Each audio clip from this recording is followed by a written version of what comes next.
መጽሐፈ ኢዮብ እንዲህ ይላል። ንስር ወደ ላይ የሚመጥቀው ጎጆውን በከፍታ ላይ የሚሠራው በአንተ ትእዛዝ ነውን? በገደል ላይ ይኖራል፣ በዚያም ያድራል። ምሽጉም የቋጥኝ ጫፍ ነው። እዚያ ሆኖ የሚነጥቀውን ይቃኛል፣ ዓይኑም ከሩቅ አጥርቶ ያያል።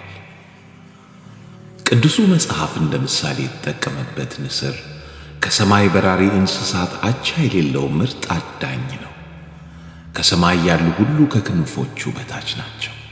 ነግሷል፣ ማንም አይዳፈረው። ከሰው በ8 እጥፍ የተሻለ ማየት ችሎታ አለው። ከቁጥቋጦ ያለን የትንሿን ጥንቸል ትንሽ እንቅስቃሴ ከ3 ኪሎ ሜትር ርቀት ይለያል፣ መከተል ይችላል። አልትራቫዮሌት ቀለሞችን ያያል።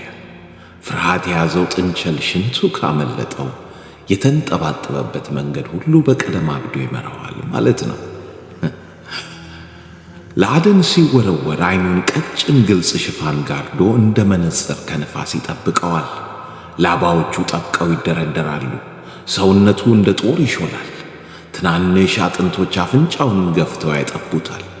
ልቡ ራሱ ይረጋል። ተፈጥሮ ለዚህ ነው የመረጠችው የሰራችው።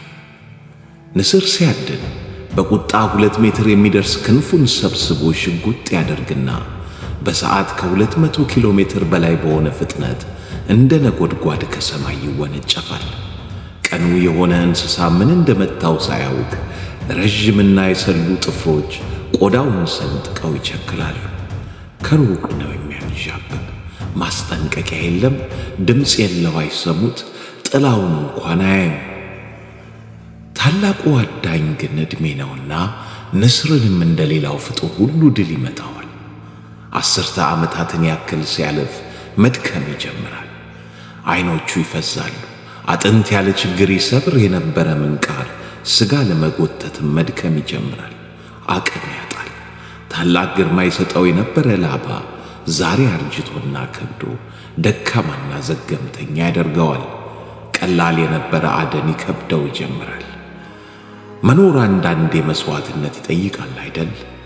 ይህ ንስርም ሙቀት ያለውን መርጦ ከወደ ተራራ ወደ አለት ጫፍ ይወጣል፣ ይገለላል። ቢርበውም ይታገሳል። ላባውን ያራግፋል፣ ይቀይራል። ምንቃሩን ረግፎ እስኪቀይር ይጠብቃል። በትዕግሥት ረሃቡን ችሎ እንደገና ይታደሳል። ጊዜው ሲደርስ ዳግም እንደተወለደ ያክል ከፍ ብሎ እንደገና ይበራል፣ ከዙፋኑ ይወጣል። ደስ የሚለኝ የጽናት ታሪክ። መልካም ጊዜ